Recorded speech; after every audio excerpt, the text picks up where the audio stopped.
Starbucks is a global coffeehouse giant known for its iconic green logo and a wide array of coffee beverages that cater to millions of customers daily. From its humble beginnings in Seattle, the company has grown exponentially.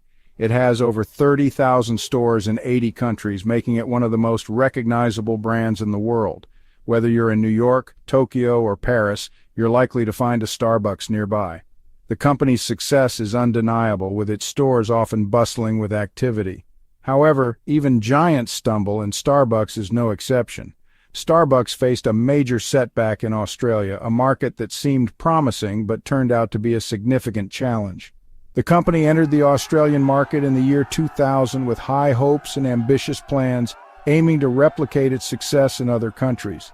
However, by 2008, Starbucks had closed over 70% of its Australian stores, a move that shocked many and raised questions about what went wrong. This was a surprising turn of events, especially considering Australia's strong coffee culture and the nation's love for quality brews.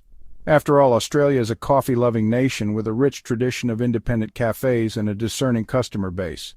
So, what exactly went wrong for Starbucks? Starbucks' failure in Australia is a cautionary tale for any business looking to expand into new territories. It underscores the importance of understanding local markets and consumer preferences. It highlights the critical need for thorough market research and the ability to adapt to local tastes and cultural nuances. Simply replicating a successful model from one market to another doesn't always work. It also shows the dangers of rapid expansion without proper adaptation. Expanding too quickly can lead to overextension and a lack of focus on the unique needs of each market. Starbucks' experience in Australia offers valuable lessons for businesses looking to expand globally. It serves as a reminder that success in one market doesn't guarantee success in another, and that understanding and respecting local cultures is key to sustainable growth. Starbucks' expansion strategy in Australia was aggressive. The company opened 84 stores in just 7 years. This rapid expansion proved to be a major misstep. Australians felt overwhelmed by the sudden influx of Starbucks stores. Many perceived the expansion as an invasion. Starbucks failed to recognize a crucial aspect of Australian culture. Australians value their local cafes. They prefer a more personalized coffee experience. Starbucks' rapid expansion created a sense of homogeneity. This alienated many potential customers. Australians felt that Starbucks was trying to Americanize their coffee culture. This perception worked against Starbucks. It created a negative association with the brand. American and Australian coffee cultures are vastly different. Americans often view coffee as a quick pick-me-up. They prioritize convenience and speed. Australians, on the other hand, see coffee as a social ritual. They value quality, craftsmanship, and a sense of community. Starbucks' approach clashed with Australian preferences. The company's emphasis on speed and efficiency felt out of place. Australians found Starbucks coffee to be burnt and lacking in flavor. Starbucks' standardized menu failed to resonate with Australian tastes.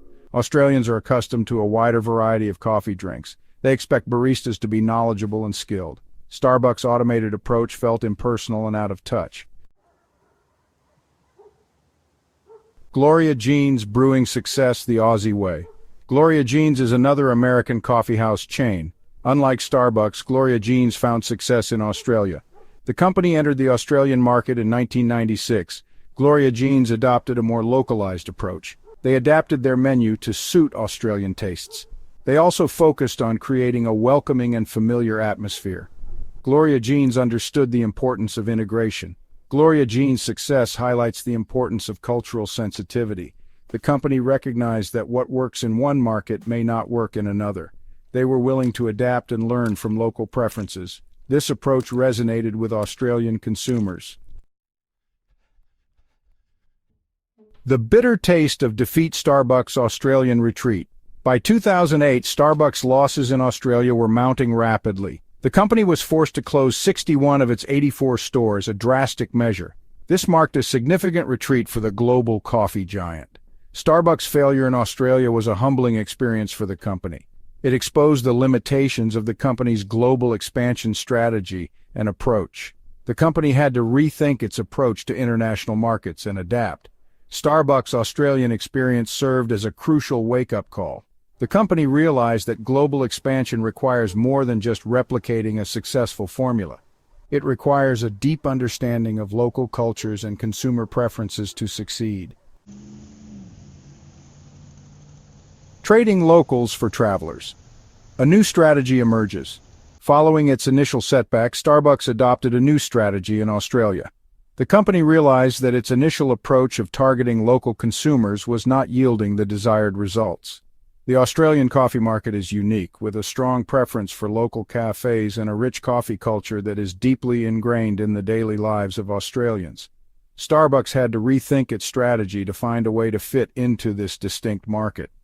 The company shifted its focus from local consumers to tourists. This new strategy was based on the understanding that tourists, especially international ones, are more likely to seek out familiar brands when they are away from home. Starbucks, being a globally recognized brand, could leverage this familiarity to attract tourists who are looking for a taste of home while traveling. Starbucks began opening stores in major shopping malls and tourist destinations. These locations are frequented by tourists who are exploring the city and looking for convenient places to rest and recharge. By positioning its stores in these high-traffic areas, Starbucks could ensure a steady stream of customers who are already inclined to visit its stores. These locations attract a high volume of international visitors. Tourists from countries where Starbucks is a popular brand are likely to recognize the logo and feel a sense of comfort in visiting a familiar establishment. This familiarity can be a significant advantage in attracting customers who might otherwise be hesitant to try a new place. Tourists are more likely to be familiar with the Starbucks brand. They know what to expect in terms of menu offerings, quality, and service. This predictability can be a major draw for travelers who are looking for a reliable and consistent experience, especially when they are in an unfamiliar environment.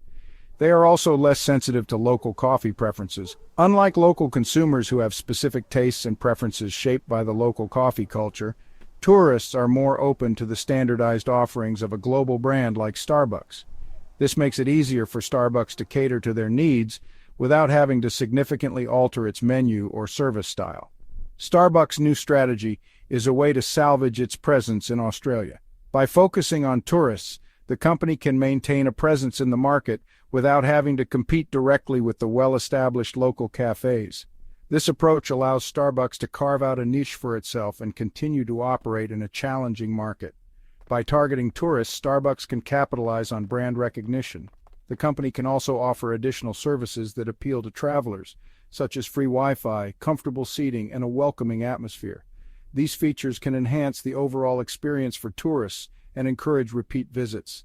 This approach allows Starbucks to operate in Australia without directly competing with local cafes. By focusing on a different customer segment, Starbucks can coexist with local businesses and contribute to the diverse coffee culture in Australia. This strategy not only helps Starbucks sustain its operations, but also enriches the overall coffee experience for both locals and tourists.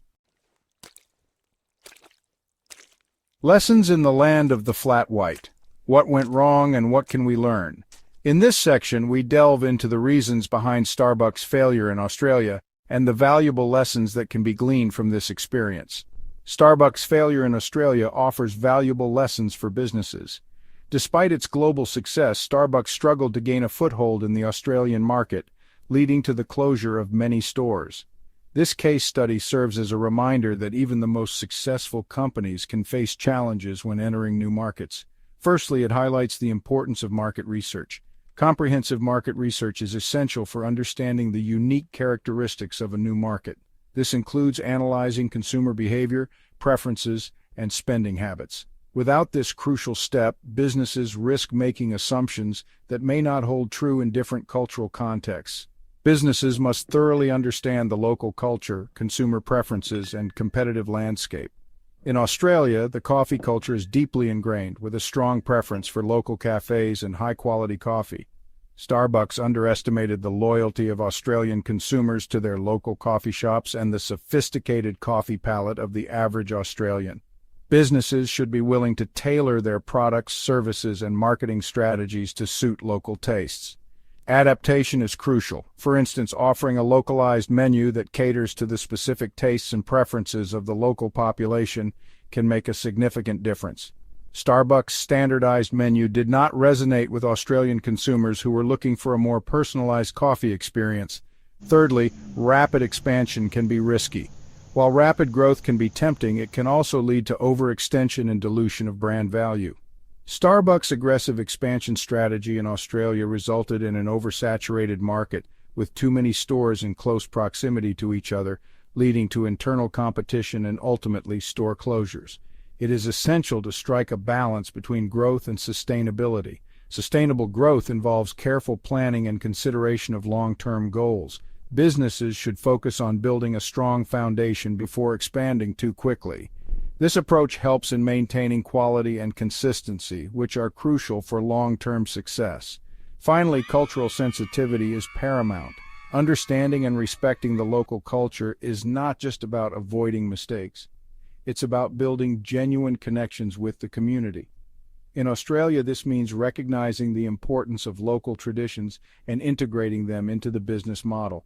Businesses must respect local customs and traditions. This respect fosters goodwill and can lead to stronger customer loyalty. Engaging with the local community and showing appreciation for their culture can create a positive brand image and enhance customer relationships. By learning from Starbucks' mistakes, other businesses can increase their chances of success in international markets. The key takeaways are clear. Conduct thorough market research, adapt to local preferences, manage growth sustainably, and respect cultural differences. These lessons are invaluable for any business looking to expand globally.